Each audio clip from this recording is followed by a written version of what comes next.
హరి ఓం.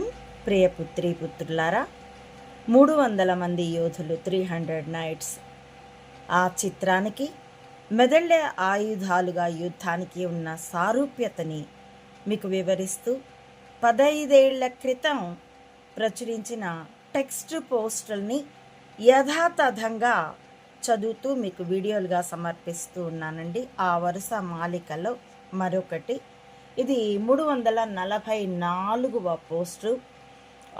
Label ఈ దేశాన్ని ఎవరు కాపాడాలి అన్న లేబుల్ క్రింద 32వది. వరుస క్రమం అయితే 334. మాతృదేశం కోసం పోరాడటంలో ఇంత ఆనందం ఉంటుందా?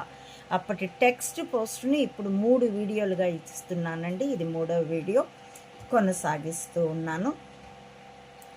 కథాగమనంలో ఇప్పటికీ ఈ సన్నివేశం. యుద్ధరంగం నుండి లియోనైడస్ మెడలో దండని సమాచారాన్ని తెచ్చిన యోధుడు చావు తప్పి కన్ను లొట్టపోయినవాడు.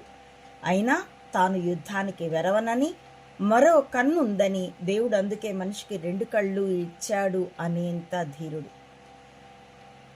ఆనాడు మహారాజు లియోనైడస్ తన విజయ వార్త అందించమన్నాడు.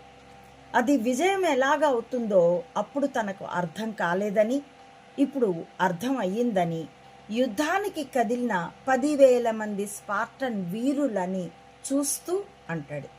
ఇతడి పేరు విలియోమ్స్ లియో. ఇతడి పాత్రకి నేనే ప్రతీకనండి.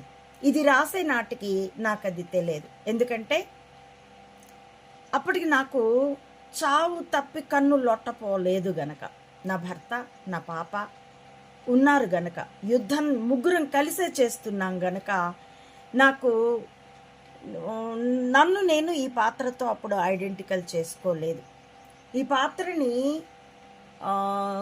లియోనైడస్ కాస్త నాతో వస్తావా అంటే వస్తాను అంటూ ఇద్దరు మిగిలిన వీరులకి దూరంగా కొంచెం ఏకాంత ప్రదేశానికి వెళ్ళాక అప్పుడు విలియమ్స్తో లియోనైడస్ అంటాడు, మన స్పార్టన్లలో నాకు యుద్ధ భీతి లేదు అంటే, ఒక కన్ను పోయినా నాకేం భయం లేదు అన్న అతనితో, నాకు తెలుసు నీలో ఉన్న ప్రత్యేకత మన స్పార్టన్లలో మరెవ్వరిలోనూ లేదు.